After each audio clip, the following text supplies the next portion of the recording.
Hello, everyone. I thought I would give everyone a brief overview of my writing journey.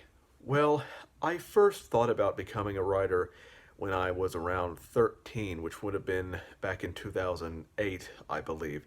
Mainly because I started reading Edgar Allan Poe around that time, and I just really got inspired by his literary style. So that's when I first started to want to become a writer. However, I didn't really take the art of writing seriously for the next few years. In 2009, I wrote a story by hand called Dragon Wars. It was a fantasy story, which I really don't know what happened to that story. It's around here somewhere. And then in 2010, I think I wrote a sequel to Dragon Wars, also by hand, and I don't know where those manuscripts are though.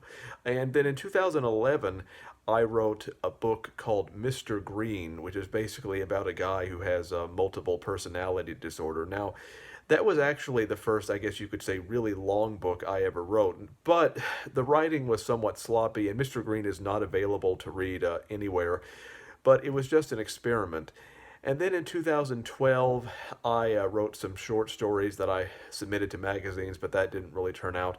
Then in 2013, I wrote an ebook called The Landlord, which is still available online now. It's not my best work, but it is a really interesting piece.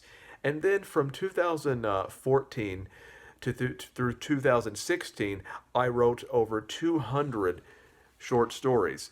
And I really think that phase was integral to my, I guess you could say, career as a writer because it really helped me, I guess you could say, hone my craft. And during that period, I released the short story collection Dark Tales of Mystery and Crime.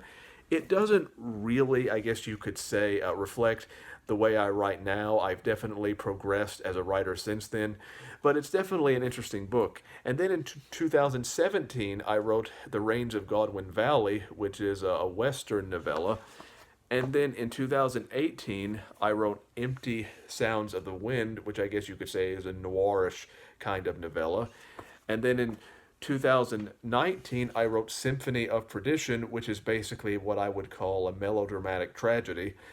And then in 2020, I wrote the book Mournful Wanderer, which is basically a gothic novella.